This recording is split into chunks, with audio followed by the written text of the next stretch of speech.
Teman-teman, teman-teman harus lihat di sini adalah apa? Kita harus lihat di sini adalah saya memposisikan diri sama seperti Anda ya, sebagai user. User dari hasil research. User dari hasil paparan mengenai makroekonomi, mikroekonomi, industri, analisa geopolitik lah, perang dan lain sebagainya gitu. Nah, jadi saya tidak memposisikan saya sebagai di sini sebagai ahli ekonomi atau ekonom yang men-share mengenai ekonomi global kan seperti apa. Nah, cuman dari apa yang kita lihat di sekitar kita kali ini, yang muncul, nah di sini dari Rikoko, Sideways mungkin kok. Oke, thank you. Dari Novrizal, buruk. Pak Sada bilang baik, lalu MyStock bilang cukup sulit untuk trading. Oke, sebenarnya kalau harganya sideways malah kalau bicara tradingnya itu short term itu malah lumayan menarik sebenarnya. Nah, balik lagi. Buka website ngomongin tentang krisis. Buka YouTube ngomongin tentang krisis. Buka Instagram ngomongin tentang krisis. Buka TikTok ngomongin tentang krisis. Semua ngomongin krisis. Teman-teman ingat nggak? Ada pepatah yang mengatakan bahwa apa? Be fearful when others are greedy, ya kan? And be greedy when others are fearful. Di sini saya nggak bicara bahwa semua orang fearful dan saya harus greedy, harus all in, bukan seperti itu. Tapi prinsip di sini adalah kita harus ingat bahwa kita harus pintar dalam melihat situasi, teman-teman. Kita harus pintar dalam melihat situasi karena apa?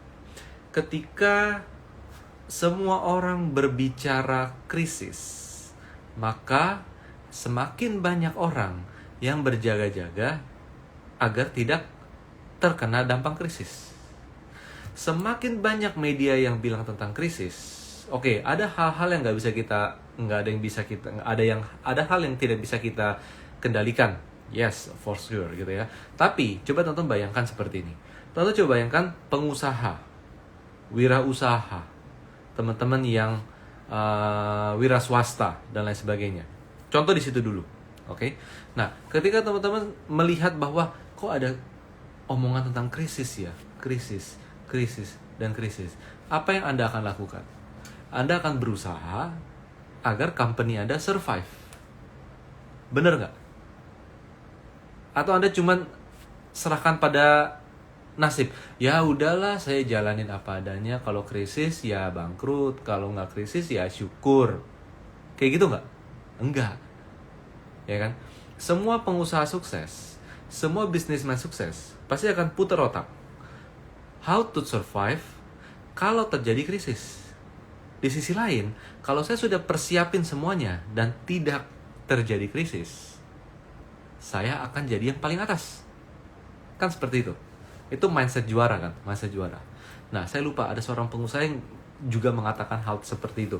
Saya siapa ya? Nanti kalau teman-teman tahu quote itu dari mana, tolong di info di komen. Oke? Nah, jadi teman-teman. Jadi, sebagian dari orang-orang yang kita temui mungkin mentalnya adalah mental kerupuk. Seperti apa? Ya udah mau gimana krisis? Ya udah gimana dong, ini pemerintah harus bekerja lebih keras. Wah, ini wali kota harus bekerja lebih keras. Ini camatnya harus kerja lebih keras. Lurahnya harus kerja lebih keras. Harus jaga biar nggak krisis. Ada yang kayak gitu. Tapi ada juga, kalau mental juara adalah gue harus ngapain ya biar company gue bisa survive.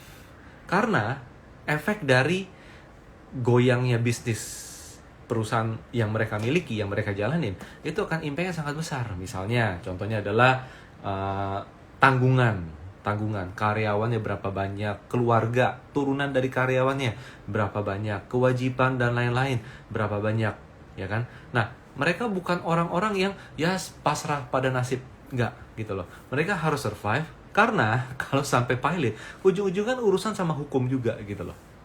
Ya kan, kepailitan lah dan lain sebagainya gitu kan. Jadi teman-teman harus bayangkan apa? Ini saya bicara dengan beberapa teman saya dan salah satu adalah beberapa dari sebagian itu adalah seorang fund manager. Mereka juga bilang bahwa apa? Kita harus ingat, kita di stock market di kepala kita adalah buy sell, untung rugi, untung rugi. Kalau jelek gue cut loss, kalau bagus gue beli. Tapi dalam bisnis nggak seperti itu, teman-teman. Di dalam bisnis, apa yang harus anda pahami gitu loh, bahwa company yang berjalan itu kadang adalah hidup mati dari businessman tersebut. Ya kan, teman-teman coba lihat pengusaha besar, konglomerat, saya nggak bilang pengusaha besar deh, pengusaha yang kecil, yang skala menengah, UMKM, berapa banyak dari mereka yang menganggap bisnis saya ini adalah bisnis hidup dan mati saya. Di balik bisnis ini ada saya, istri saya, anak-anak saya, cucu-cucu saya, dan lain-lain sebagainya. Saya harus survive. Apa yang harus saya lakukan? Ya kan? Dan itu nggak cuma satu usaha, tapi banyak usaha. Maka setiap orang, karena sudah khawatir dengan krisis, tentu mereka akan berjaga-jaga agar tidak terjadi krisis. Ya nggak? Atau mereka nggak bisa mengubah ekonomi, mereka nggak bisa mengubah pikiran dari Rusia menyerang Ukraina dan sebagainya. Tapi mereka akan berpikir dengan dampak yang terjadi di sana ke sini, apa yang harus saya lakukan? Contoh, oke, saya akan menganggarkan lebih banyak untuk apa? Hedging. Atau saya akan cost saving dulu, misalnya. Misalnya perjalanan yang nggak penting saya tunda dulu, misalnya. Ada kebutuhan mengeluarkan dana sekian untuk investasi, cash flow-nya sekian, saya redam dulu. Biar apa? Jangan sampai ada kebutuhan dana nanti 5 bulan lagi yang nggak diduga-duga, udah keburu kepake di sekarang karena ekspansi yang masif, misalnya seperti itu.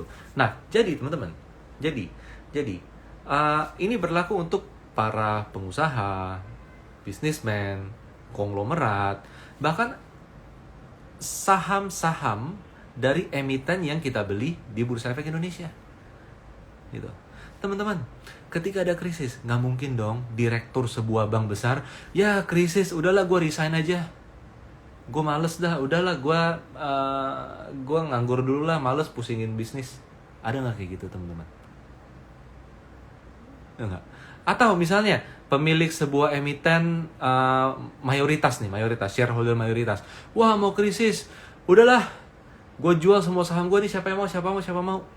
Gue males bisnis, nanti deh kalau udah bagus lagi baru saya beli bisnisnya. Nggak ada kayak gitu, teman-teman.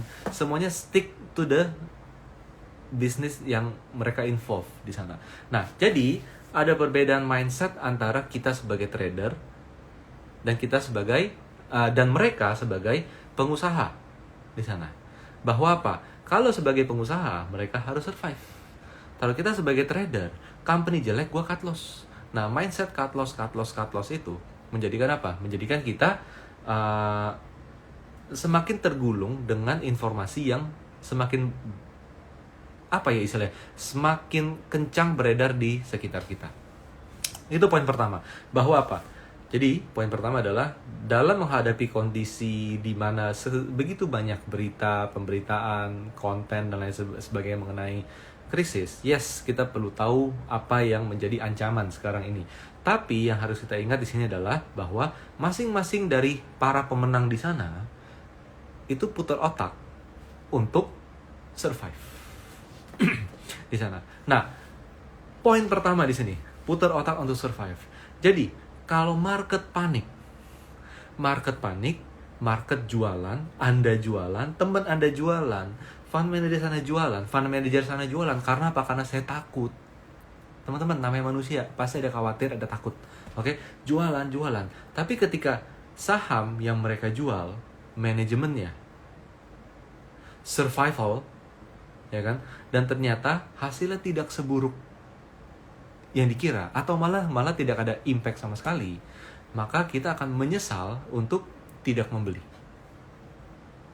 Jadi kita harus tahu emiten mana, company mana yang lebih cenderung akan tahan terhadap krisis. Saya nggak akan sebut saham gitu di sini, tapi ini kita lebih ke arah konsep. Maka ketika itu misalnya terjadi, indeks mungkin akan turun. Tapi turunnya akan naik lagi. Karena banyak smart money, investor rasional, yang menilai bahwa penurunan harga yang terjadi misalnya gitu ya, itu sebenarnya adalah opportunity to buy karena nggak sejelek itu kejadiannya di company tersebut. Oke, nah itu mengenai emiten. Oke, mengenai emiten. Nah, kita gimana? Kita harus membayangkan kita dalam posisi netral, teman-teman. Dalam posisi netral. Kita nggak boleh jadi posisi yang pesimistis. Tapi di sisi lain, kita nggak boleh menjadi dalam posisi yang optimistis. Yang kita harus lakukan apa? Kita menjadi individu yang berada dalam posisi netral. Netral dalam arti apa? Dalam arti seperti ini. Ketika marketnya itu jelek, ini saya belum bilang outlook IHSG 3 bulan ke depan ya, karena kan topiknya adalah mengenai 3 bulan terakhir IHSG akan bagus atau turun. Pembahasan ini belum ke arah sana gitu ya. Tapi ketika kita dalam posisi sebagai seseorang yang netral, maka yang kita harus pikirkan di sini adalah apa? Yang kita harus pikirkan di sini adalah pertama, kalau market turun, gue tidak nyangkut. Pokoknya itu dulu teman-teman. Kalau market turun, gue tidak nyangkut. Tapi ketika market balik arah di bottom, saya sudah melihat ini sudah tidak turun lagi. Tentu dengan technical juga gitu ya. Saya siap untuk masuk dengan uang hasil tidak nyangkut. Tapi hati-hati, jangan sampai karena ada menerima paham tersebut, Anda besok langsung jualan saham, berharap turun, beli di bawah. Yang ternyata ketika Anda jual, nggak turun-turun. Sering nggak kayak gitu? Ini bakal turun nih, gue jual dulu. Kok nggak turun-turun nih? Kok naik ya? Kok naik ya? Kok naik ya? Ya udah deh, dikerjain bandar gue. Salah, dikerjain mindset kita. Di sana teman-teman, dikerjain oleh pikiran kita. Jadi jangan dikit-dikit bandar. Itu dia. Oke? Nah, itu mengenai menjadi posisi yang netral dalam kondisi ketidakpastian. Ini kalau turun, jangan nyangkut. Beli lagi nanti di bawah. Ketika sudah fase bottom reversal, Anda butuh menguasai technical untuk tahu bottom reversal. Percaya deh, nggak bisa pakai data ekonomi. Oke, nggak bisa pakai data fundamental company. No. Gitu. Jadi harus dengan technical. Itu yang pertama, kalau turun. Kedua, pribadi netral itu apa? Kalau marketnya tidak turun, atau kalau sahamnya yang saya miliki itu nggak jelek, masih tetap stabil, masih tetap naik, seperti itu, saya nggak panik jual. Melihat berita, melihat yang lain-lain. Karena apa? Karena kalau marketnya itu, bukan market ya, saham ya, kita bicara saham ya. Kalau saham yang saya miliki masih tetap stabil di atas atau stabil bergerak, tidak anjlok, dan ternyata pelan-pelan terus bergerak naik, maka artinya saya memiliki company yang tepat. Gitu teman. Ketika saya memiliki company yang tepat, bisa jadi company tersebut bisa tetap perform bagus dalam kondisi yang gonjang-ganjing di sana. Kalau Anda punya company yang tepat, maka Anda secara nggak langsung numpang dalam sebuah company yang manajemennya bagus. Ya nggak? Survivor itu. Nah, kalau ternyata benar di company yang seperti itu, kenapa dijual? Karena baca berita. Semakin banyak berita yang beredar, hati-hati. Kejadiannya bisa bertolak belakang. Tetap mungkin bertolak belakang. Maksudnya apa? Saya bukan bilang bahwa ada berita mengenai konflik negara A dengan negara B, ada berita banyak, ujung-ujungnya akan konflik. Bukan di situnya. Jadi please remind di sini ya. Saya bukan bicara bahwa ketika banyak berita bergulir, yang terjadi adalah bertolak belakang. Bukan di sananya. Tapi efek psikologis dari kita membaca berita, kadang yang terjadi di market itu bertolak belakang. Jadi faktanya tetap ada konflik antara A dan B. Contohnya seperti itu. Faktanya tetap ada apa? Tetap ada inflasi yang tinggi, misalnya seperti itu. Tapi dalam hal kita membaca inflasi yang tinggi, dalam hal kita membaca ada konflik, potensi konflik atau konflik yang sedang terjadi yang kita dengar setiap hari seperti itu, impact-nya bisa jadi terhadap financial market itu berkebalikan, teman-teman. Berkebalikan di sana. Nah, jadi sekarang kita masuk ke poin 2, teman-teman. Poin 2. Teman-teman harus sadar bahwa ini saya nggak bisa bilang dalam sebuah laporan ilmiah gitu ya. Karena apa? Karena saya bukan ahli statistik, saya bukan mengolah data dan lain sebagainya. Cuman ini dari pengalaman aja, dari sejak tahun 2004. Ketika ada momen di mana berita itu begitu jelek, bermunculan di sekitar kita. Kita ke kanan, dengar itu, kita ke kiri, dengar itu, kita ke atas, dengar itu, kita ke mall, dengar itu, kita ke restoran, dengar seperti itu. Biasanya bukan nggak jadi ya, bukan nggak jadi, tetap bisa jadi, tetap terjadi gitu loh, tetap terjadi.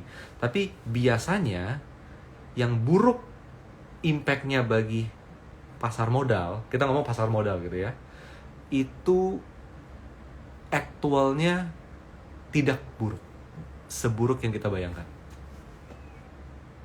Gitu teman-teman. Tidak seburuk yang kita bayangkan, kadang bisa berkebalikan. Di sisi lain, ketika kita mendengar begitu banyak berita yang bagus-bagus. Contoh, saham digital tahun 2020 sampai 2021. Saham digital bagus, saham berbasis digital bagus, bank digital bagus, IPO bank digital bagus, bisnis lama going digital bagus, bank yang terpuruk tiba-tiba bilang mau bikin aplikasi digital, aplikasi doang nih ya, jadi harganya bagus. Semua media ngomongin hal yang sama, bagus. Semua content creator mengomongin hal yang sama, bagus. Boom. Yang terjadi apa? Kebalikannya. Ketika semua orang bilang bagus, kan psikologi kita berpikir bahwa oh, kalau semua orang bilang bagus, harganya bisa bagus. Nah, itu maksudnya. Jadi ketika semua orang bilang bagus, harga bisa jadi berkebalikan.